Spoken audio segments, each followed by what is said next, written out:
श्री नरेंद्र मोदी रामलल्ला की पूजा के लिए जाएं, मैं उनका स्वागत करूंगा, लेकिन प्रधानमंत्री नरेंद्र मोदी रामलल्ला के सामने जाएं, इसको मैं समर्थन नहीं करता।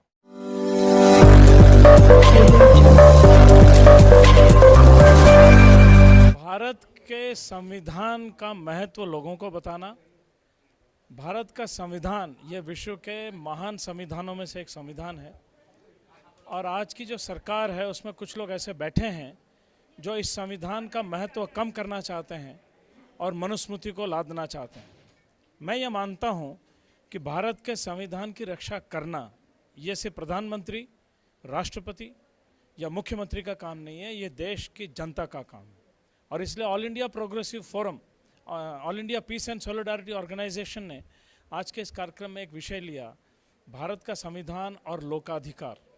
हम लोगों को ये बताना चाहते हैं कि उनके पूरे अधिकार इस संविधान से आते हैं। समता का अधिकार, शिक्षा का अधिकार, बराबरी का अधिकार, जीने का अधिकार और ख़ासकर स्त्रियों के अधिकार जो है वो इस संविधान से आते हैं। और इसलिए ये हमारी जवाबदारी है कि इस संविधान को बचाएं। और जब तक हम लोगों को संविधान के बारे में शिक्षित नहीं करेंगे तब तक लोग नहीं समझेंगे। ये कह देना कि लोग समझते नहीं हैं, ये गलत बात है। उनको शिक्षित करना, आधा शिक्षा तो स्कूल और कॉलेज में मिलता है, लेकिन बचा हुआ जो शिक्षा है वो लोक शिक्षण से मिलता है।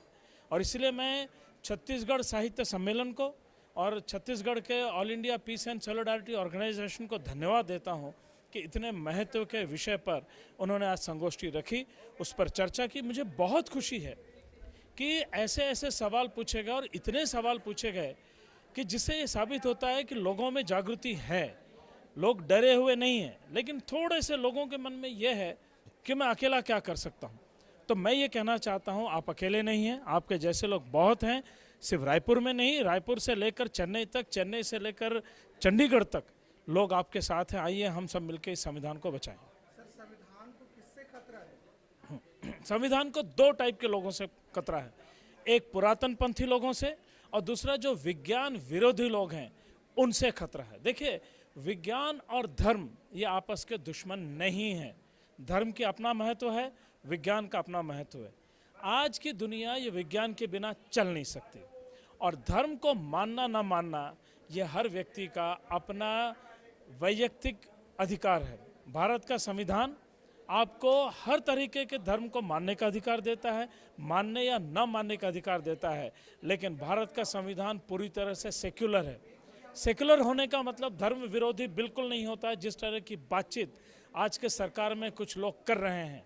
सेक्युलर होने का मतलब है कि जो सरकारी पदों पर बैठे हैं, जो सरकारी नौकरियां कर रहे हैं, जब वो अपना काम करें तो अपना दृष्टिकोण सिर्फ और सिर्फ भारत के नागरिक के हिसाब से रखें।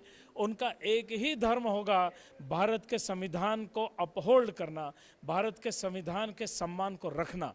अपने घर में वो राम की पूजा करें, अल्लाह की इबादत करें या जीसस क्राइस्ट को माने, इसका संविधान से कोई संबंध नहीं है। इसलिए संविधान के मुख्य जो विरोधी है वो विज्ञान विरोधी, पुरातन पंथी और कुछ लोग वो जिनको समता में विश्वास नहीं है। वो ज़मींदारी प्रथा को वापस लाना चाहते हैं, वो राजशाही को वापस लाना चाहते हैं और हम इन दोनों का विरोध करते हैं।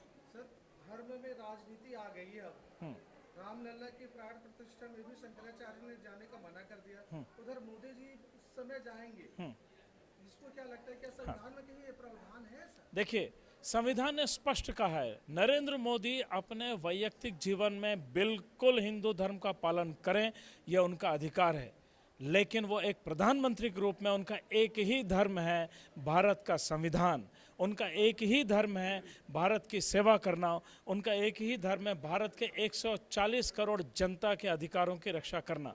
श्री नरेंद्र मोदी रामलल्ला की पूजा के लिए जाएं, मैं उनका स्वागत करूंगा, लेकिन प्रधानमंत्री नरेंद्र मोदी रामलल्ला के सामने जाएं, इसको मैं समर्थन नहीं करता। महोदय, ऐसा होता है कि आज के दौर पे पढ़े लिखे प्रोफेसर जैसे लोग ऐसे ही जो संविधान विरोधी पार्टियों में जाते हैं, उनके लिए क्या कहें? मैं बहुत साफ कहता हूं, अगर आप अपने ज़मीर को मार देंगे तो आप अपने प्रोफेशन के साथ न्याय नहीं कर रहे हैं।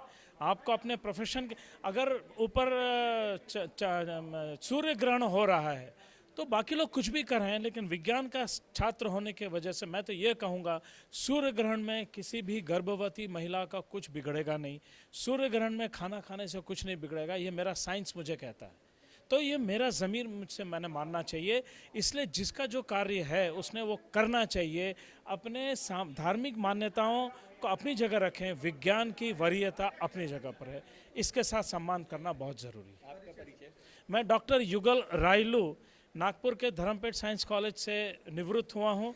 All India Peace and Solidarity Organisation का राष्ट्रीय सदस्य रहा हूँ और ऑल इंडिया प्रोग्रेसिव फोरम का राष्ट्रीय उपाध्यक्ष हूँ। संविधान को बचाने के लिए चलने वाला एक सैनिक।